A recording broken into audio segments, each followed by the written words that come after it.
그러면 이제 오늘 말씀을 전하도록 하겠습니다. 오늘 말씀은 사무엘상 18장 6절에서 12절입니다. 무리가 돌아올 때 곧 다윗이 블레셋 사람을 죽이고 돌아올 때 여인들이 이스라엘 모든 성읍에 나와서 노래하며 춤추며 소고와 경새를 가지고 왕 사울을 환영하는데 여인들이 뛰놀며 노래하여 이르되 사울이 죽인 자는 천천히요 다윗은 만만히로다 한지라. 사울이 그 말에 불쾌하여 심히 노하여 이르되 다윗에게는 만만을 돌리고 내게는 천천만 돌리니 그가 더 얻을 것이 나라 말고 무엇이냐고. 그날 이후로 사울이 다윗을 주목하였더라.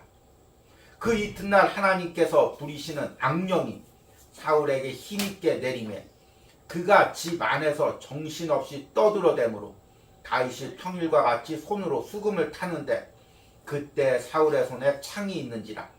그가 스스로 이르기를 내가 다윗을 벽에 박으리라 하고 사울이 그 창을 던졌으나 다윗이 그 앞에서 2번 피하였더라.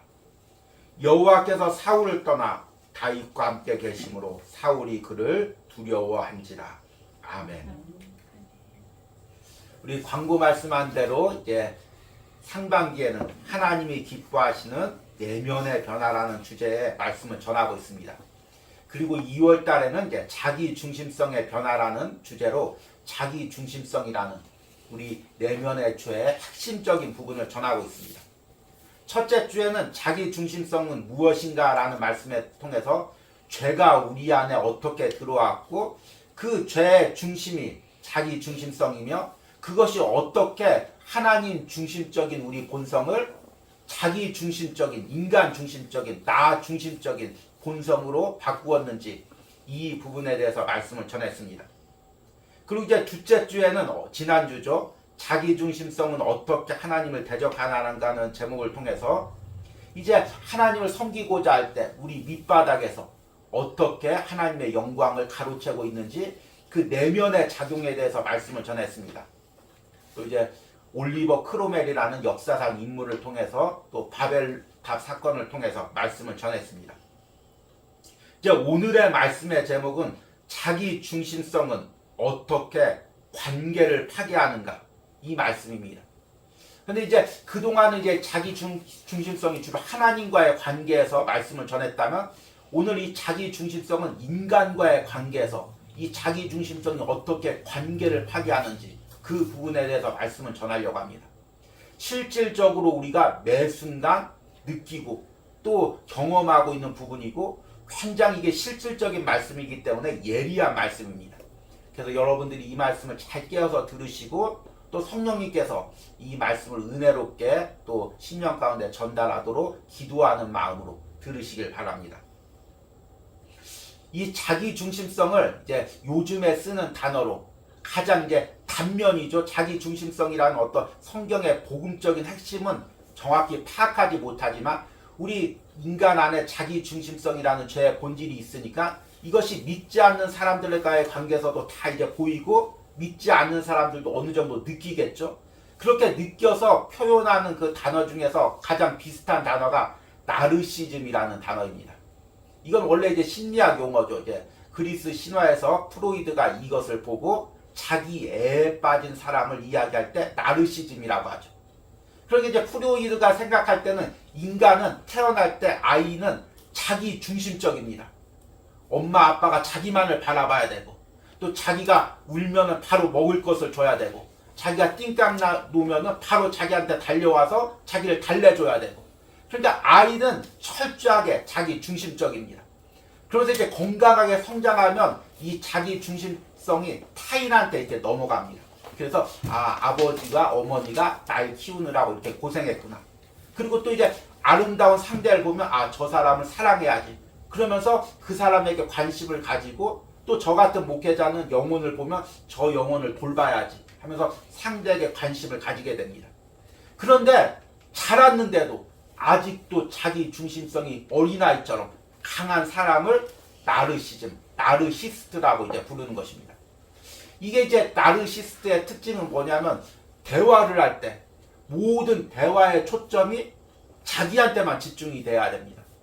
저도 이제 말씀을 준비할 때 이곳이 조금 답답할 때는 이제 조용한 카페 같은 데 가서 이제 말씀을 준비하는데 항상 옆에 보면 이제 아줌마 무리들이 모여서 대화를 합니다. 근데 그 아줌마 중에서 꼭 한 분이 있습니다. 말을 할 때 자기의 뭐 아들, 딸, 며느리, 뭐 손자 한 시간만 옆에 앉아 있으면 그 가정 사정을 그냥 다 꿰뚫을 수가 있습니다. 남한테 얘기할 틈도 안 줍니다. 저는 그 얘기할 때 어떻게 숨은 언제 쉬나 생각할 정도로 숨 쉬지도 않고 계속 얘기를 합니다. 1분 안에 어떻게 그 짧은 순간에 저 많은 단어를 뱉어낼 수가 있을까? 항상 경탄하면서 듣고 있습니다. 근데 누가 이제 조금이라도 자기 얘기를 하면 아 그래 맞아 우리 집도 그래 그치 하고 얼른 받아서 또 자기 얘기를 계속합니다. 예. 그러니까 이 나르시스트는 뭐냐면은 남한테 대화의 초점이나 관심이 다 가는 것을 견딜 수가 없고 모든 초점이 자기한테 와야 됩니다. 그리고 사람들이 자기보다 남한테 더 관심을 가지고 초점을 가질 때 견딜 수가 없어 합니다. 그리고 이제 심지어는 이제 그 남이 더 자기보다 잘 살거나 성공을 하거나 자기보다 더 명품백을 들고 있거나 자녀가 더 좋은 대학교를 가면 견딜 수가 없어 합니다. 그러니까 일반적으로 이건 죄된 본성이기에 누구나 다 가지고 있죠. 나르시즘은.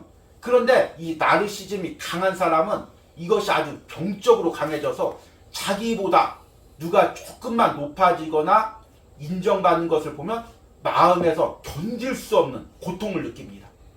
그래서 회사나 어떤 공동체에서도 어떤 사람이 자기보다 더 인정을 받거나 사람들한테 더 관심을 받으면 어떻게든지 그 사람의 약점을 들추어서 사람들한테 이야기합니다.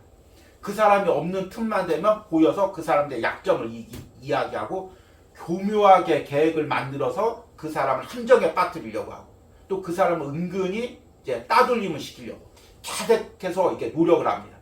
이게 이제 더 강하면은 이제 소시오패스적인 이 병적인 경향을 보이게 되는데요. 가정 안에서도 이 나르시즘이 굉장히 강한 사람은 여성인 경우에 딸이 있는데 남편이 딸을 이뻐해도 그것을 견딜 수가 없어 합니다. 그러니까 남편이 자기만을 사랑해야 되는데 자기보다 딸을 더 사랑하면 이것을 못 견뎌하는 것입니다. 또 이제 남자 같은 경우는 아내가 아들을 더 이뻐하면 그걸 못 견뎌하는 것입니다. 아내나 아들의 관심이 다 자기에게 집중돼야 되는데 자기가 낳은 아들인데도 자기 아들에게 관심이 가면 그걸 못 견뎌하는 것입니다. 그런데 이제 이게 점점 이제 심각해지면은 사회에서도 어떤 기업에서도 이 나르시스트가 어떤 기업의 이제 사장이 되면 직원들은 이 자기를 위한 다 도구가 되는 것입니다. 다 일해서 이제 다 이렇게 부려먹고 교체할 수 있는 수단과 기계와 같은 부품과 같은 그런 존재로 여기는 것입니다. 가정에서도 이런 사람이 부모가 되면 자녀들을 공부시킬 때 이 자녀가 무엇을 기뻐할까 어떻게 행복할까가 아니라 이 아이가 공부해서 어떤 대학을 가고 무슨 일을 해서 아빠가 내가 어깨가 으쓱할까 모든 것을 자신의 초점에 맞춥니다. 그리고 이제 신앙의 공동체 안에서 이런 사람이 리더가 되면 교회도 공동체도 주의 일도 모두 자신의 영광을 위한 수단이 되는 것입니다. 물론 이것이 이제 직접적으로 드러나진 않죠.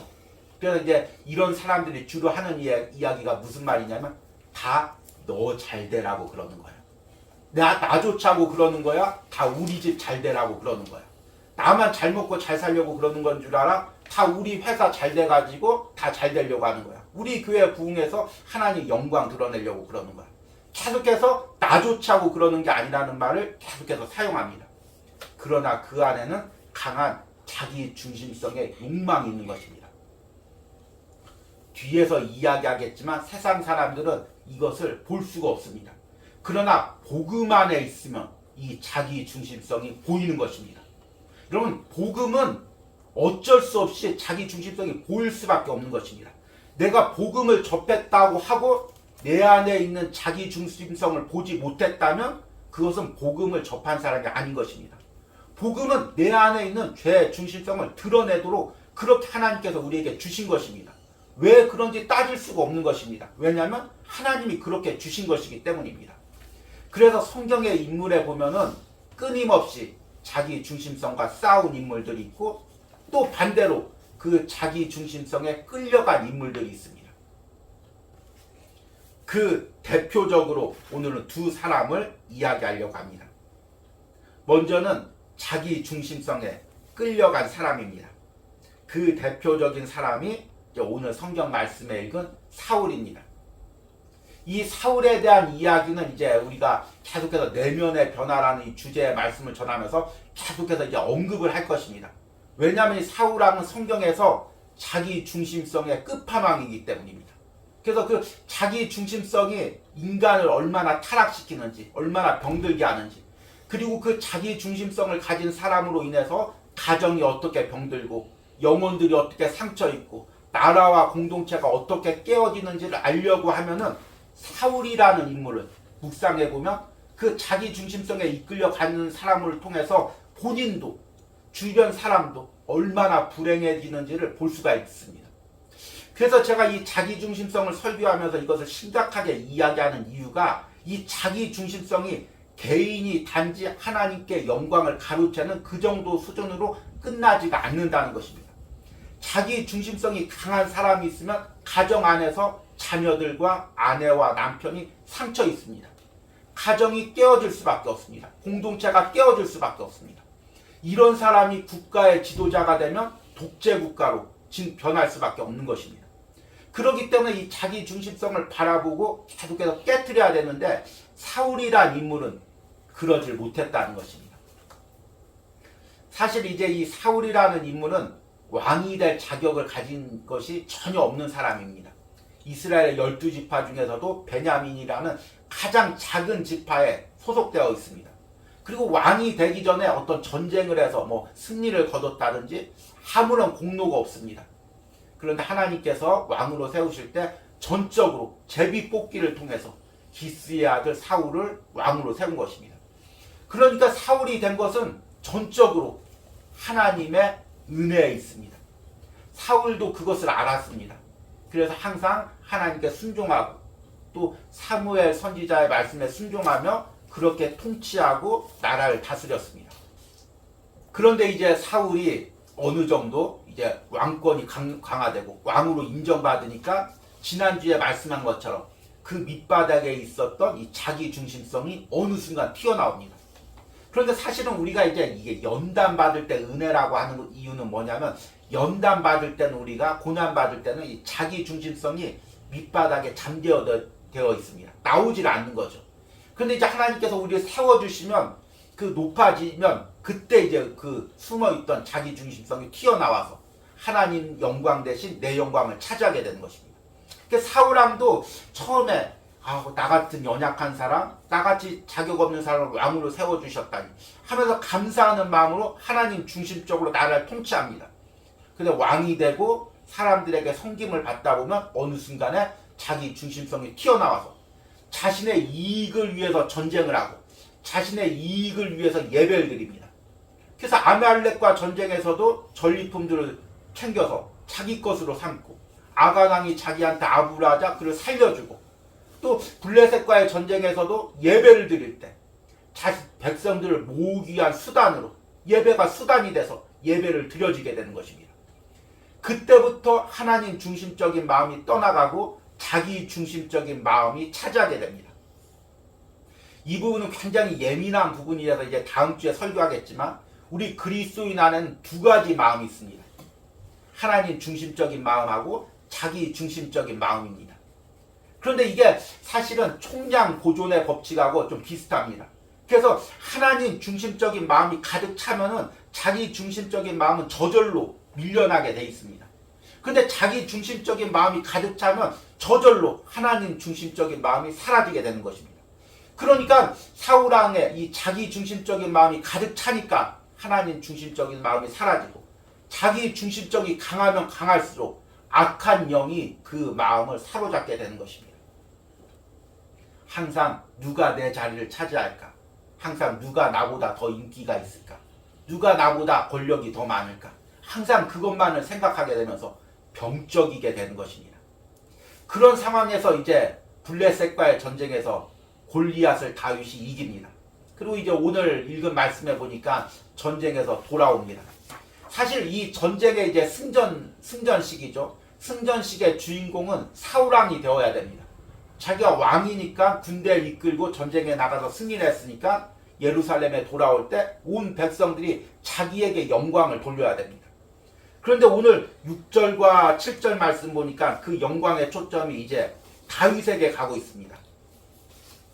6절 말씀 보니까 무리가 돌아올 때 곧 다윗이 블레셋 사람을 죽이고 돌아올 때 여인들이 이스라엘 모든 성읍에 나와서 노래하며 춤추며 소고와 경새를 가지고 왕 사울을 환영하는데 여인들이 뛰놀며 노래하여 이르되 사울이 죽인 자는 천천히요 다윗은 만만이로다 한지라. 앞에서 이야기했듯이 자기 중심성이 강한 사람은 초점이 타인에게 가는 것을 견딜 수가 없어 합니다. 사울이 많이 신앙으로 충만했던 사람이라면 여인들이 이렇게 떠돌아도 여자들이 이렇게 떠드는구나 이렇게 생각하고 말 것입니다. 그리고 이번에 다윗이 공로를 세웠으니까 사람들이 이렇게 다윗을 칭송하는구나. 이제 내가 더 깨어서 하나님 앞에 바로 서서 또 하나님의 일을 더 많이 하고 또 하나님의 영광을 돌리는 일꾼으로 되어야 되겠구나. 이렇게 생각을 했을 것입니다. 그런데 사울은 이것을 어떻게 반응하냐면 8절 말씀 보니까 사울이 그 말에 불쾌하여 심히 노하여 이르되 다윗에게는 만만을 돌리고 내게는 천천만 돌리니 그가 얻을 것이 나라 말고 무엇이냐고 그날 후로 사울이 다윗을 주목하였더라. 천천이라는 것은 이제 몇천 명을 죽였다 사울이. 그리고 다윗은 몇만 명을 죽였다. 이제 이 의미입니다. 그런데 다윗을 높이는 건 맞죠. 그래서 이번 전쟁에서 다윗의 분노를 그렇게 인정하는가 보구나. 내가 더 깨어서 더 열심히 주의를 해야지. 이렇게 생각하면 되는데 이것을 어떻게 반응하냐면 다윗에게는 만만을 돌리고 내게는 천천만 돌리니 그가 더 얻을 것이 나라 말고 무엇이냐. 사람들이 다윗을 높여줄 때 그 사울의 생각에는 어떤 생각이 드냐면 그러면 이제 다윗이 왕이 되겠구나. 이 마음이 드는 것입니다. 그러니까 중간 것이 다 생략하고 굉장히 왜곡된 마음으로 받아들이는 것입니다. 그러니까 이게 자기 중심성은 굉장히 이제 자기 보호적이고 굉장히 공격적인 성향을 가지고 있습니다. 그래서 누군가가 조금만 더 자신의 영광이나 높아지면 그것을 견딜 수 없어 합니다. 이게 이제 회사나 어떤 공동체 안에서는 이게 어떤 틀이 있으니까 그것을 이제 틀 안에서 비꼬는 말을 한다든지 시기한다는 말을 한다든지 흉보는 말을 한다든지 이제 그 정도로 넘어갑니다. 그런데 이것이 사울과 같이 왕이 된 권력을 가진 사람은 이제 다릅니다. 왜냐하면 왕이 된 사람, 어떤 지도자는 그 공동체나 그 모든 단체를 자기의 마음대로 할 수가 있기 때문입니다. 그래서 그 자기 중심성이 이제 포악으로 이제 나타나는 거죠. 그래서 이제 오늘 말씀해 보니까 10절 말씀 보니까 그 이튿날 하나님께서 부리시는 악령이 사울에게 힘있게 내리매 그가 집안에서 정신없이 떠들어대므로 다윗이 평일과 같이 손으로 수금을 타는데 그때 사울의 손에 창이 있는지라 그가 스스로 이르기를 내가 다윗을 벽에 박으리라 하고 사울이 그 창을 던졌으나 다윗이 그 앞에서 2번 피하였더라. 이제는 그 포악이 직접되고 사울을 죽이려는 다윗을 죽이려는 그 행동으로 나타납니다. 그런데 오늘 말씀을 잘 읽어보십시오. 사울이 제정신으로 한 것이 아닙니다. 악한 영한테 꾀임을 받아서 악한 영한테 마음이 끌려서 그 자기 중심성으로 다윗을 죽이려고 한 것입니다. 그러니까 사실은 이 자기 중심성의 역사 뒤에는 악한 영의 역사가 있는 것입니다.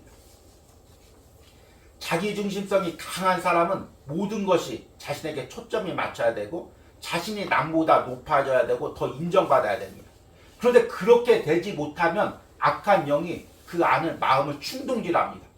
야, 저 사람이 너보다 인기 더 많아. 저 사람이 너보다 더 인정받고 있어. 그러면 우리 같은 경우 저 사람이 그냥 더 높아졌나 보다, 이번에 더 잘했나 보다 하고 넘어가는데 이 자기중심성에 끌린 사람은 계속해서 사울처럼 그것을 주목하게 됩니다. 생각하고 또 생각하고 골똘히 생각하고 또 생각하게 됩니다. 이게 이제 어떤 이치냐면 마치 이게 물고기를 잡을 때 그 낚시 바늘로 이제 그물을 아가미를 딱 벌려서 이제 끌어냅니다. 그러면 이 고기가 빠져나가려고 발버둥 치면 칠수록 이 고리가 더욱더 살 깊숙이 빠져서 더 깊이 박혀서 그 낚시 바늘에 끌려갈 수밖에 없습니다. 그런데 이 자기 중심성도 사탄이 우리 심령을 고백할 때 그렇게 고백합니다. 누군가 한 사람, 미운 사람, 자기보다 더 식이 높은 사람을 갖다가 낚시 바늘처럼 사탄이 그 마음의 마음고리를 딱 겁니다.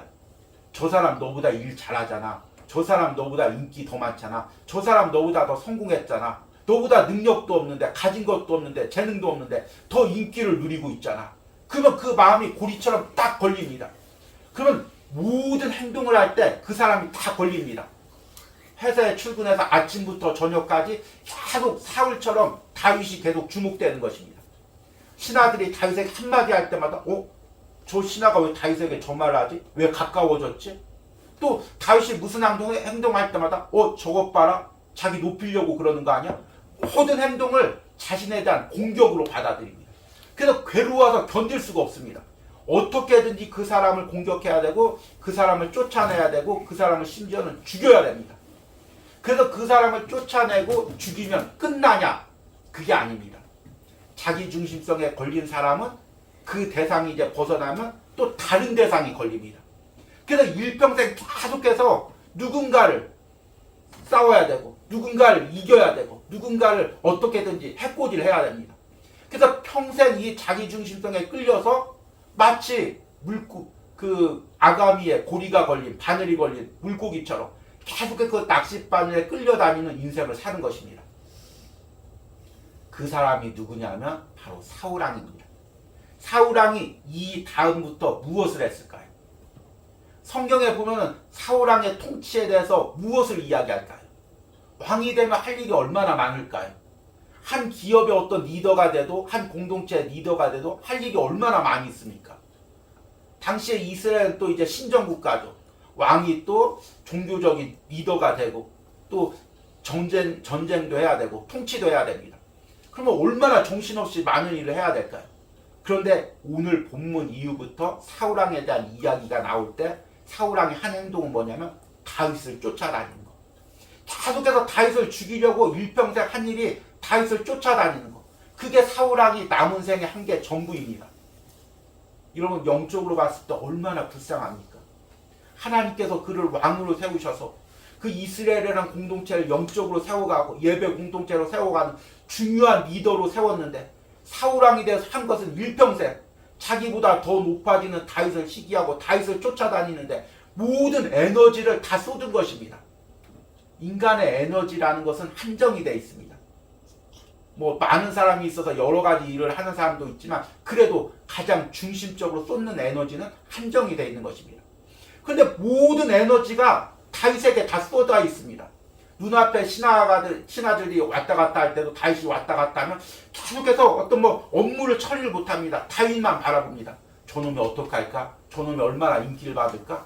그리고 다윗이 광야로 도망갈 때는 다윗이 얼마나 군대를 모았을까? 얼마나 백성들에게 인기를 많았을까? 빨리 죽여야 되는데 계속해서 쫓아다닐 그 생각밖에 못합니다. 일평생 고리에 사로잡혀서 그 하나님이 세우신 그 능력과 그것을 발휘하지 못하고 일평생 자기 중심성에 끌려가서 시기와 질투로 일생을 마무리하고 길보아 산에서 비참하게 최후를 마무리합니다. 그로 인해서 자기뿐만 아니라 사울의 온 가정이 불행해지고 이스라엘 나라가 불행해지는 역사가 일어난 것입니다. 이것이 자기 중심성의 무서운 그 죄성입니다. 한번 고리에 걸리면 빠져나올 수가 없습니다. 자기중심성이 있으면 가정에 어둠이 생깁니다. 공동체에 분란이 생깁니다. 나라가 어렵습니다. 그래서 이 자기중심성을 보고 깨트리지 않으면 나로 인해서 가정이 어려움을 당하고 교회가 어려움을 당하고 공동체가 어려움을 당하게 되는 것입니다. 반면에 이 자기중심성과 치열하게 싸운 사람이 있습니다. 바로 다윗이죠. 다윗에 대해서는 여러 가지 이야기가 있지만 오늘은 사무엘상 24장에 엔게디 광야 사건을 통해서 이야기를 하려고 합니다. 이제 다윗이 사울왕한테 쫓김을 당합니다. 누가 이제 다윗을 도와줬다만 하면 친척이고 심지어 종교 제사장이고 상관없습니다. 사울왕이 다 죽입니다. 그래서 다윗은 살기 위해서 광야에서 도망다닙니다. 그러다가 동굴 속에 숨어 있었습니다. 미리 다윗이 동굴에 숨어 있었는데 사울이 그 안으로 들어옵니다. 혼자. 그러니까 얼마나 귀해였겠습니까? 그래서 사무엘상 24장 4절 말씀에 다윗의 신하들이 이렇게 이야기합니다. 다윗의 사람들이 이르되 보소서 여호와께서 당신에게 이르시기를 내가 원수를 내 손에 넘기리니 내 생각에 좋은 대로 그에게 행하라 하시더니 이것이 그날이니이다. 지금 이 기회를 하나님께서 주셨다는 것입니다. 지금 사울왕을 죽이는 것이 하나님의 뜻이라는 것입니다. 만약 다윗이 자기 중심성과 싸운 경험이 없다면, 자기 중심성에 사로잡힌 사람이었다면 이 상황과 신하들의 말을 어떻게 해석했을까요? 아, 하나님이 내게 기회를 주셨다. 하나님께서 이 왕을 죽일 기회를 주셨다. 이제 내가 왕이 되는구나. 이렇게 받아들였을 것입니다. 자기 중심성에 사로잡힌 사람은 모든 사건을 자기 중심적으로 해석을 합니다. 그리고 심지어는 하나님의 말씀과 하나님의 역사도 자기 중심적으로 해석을 하게 됩니다. 신앙 안에서도 누가 잘못되면 자기 중심성에 사로잡힌 사람도 어떻게 해석하냐면 나한테 대적하더니 저렇게 어려움을 당했다. 내 말 안 듣더니 저렇게 어려움을 당했다. 모든 것을 자기 중심적으로 해석합니다. 다윗이 자기 중심적으로 해석을 했다면 야, 사울왕이 저렇게 나를 공격하더니 저렇게 죽일 위기에 처했구나. 이제 죽이는 게 하나님 뜻이구나. 이렇게 해석했을 것입니다. 그런데 다윗은 사울을 죽이는 것을 금지하고 옷자락만 뱁니다. 그런데 옷자락을 베고 나서 그 옷자락을 벤 것을 통해서 마음이 찔려합니다.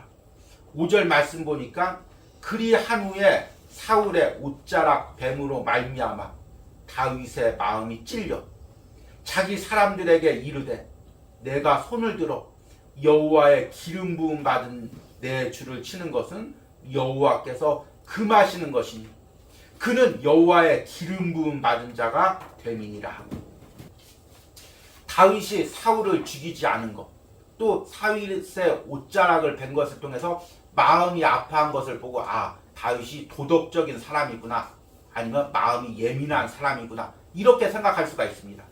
그런데 다윗이 마음을 아파한 이유는 6절에 나옵니다. 내가 손을 들어 여호와의 기름 부음 받은 내 주를 치는 것은 여호와께서 금하시는 것이니 사울이 자기에게 어떻게 했든 자기 가족들에게 어떤 해코지를 했든 자기를 어떻게 억울한 일을 당하게 했든 내가 사울을 치는 것은 하나님께서 싫어하신다는 것입니다. 자기 중심적으로 생각하고 자기 중심적으로 받아들이는 것이 아니라 하나님 중심적으로 이 일을 하나님이 기뻐하시는가 하나님이 기뻐하지 않는가 거기에 초점을 맞추어서 해석을 하는 것입니다. 다윗이 사울의 옷자락을 벨 때 다윗 안에 왜 갈등이 없었겠습니까? 아마 그 순간에 다윗이 그동안 당한 억울한 일이 파노라마처럼 다 지나갈 것입니다.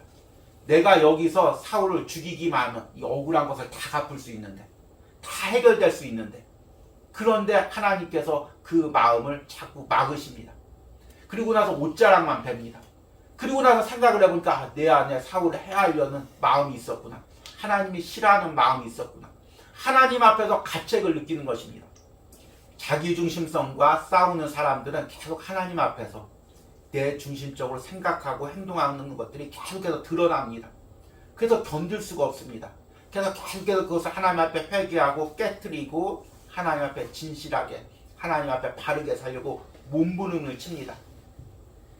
성경에서 왜 하나님께서 다윗을 마음에 합한 자라고 했을까요?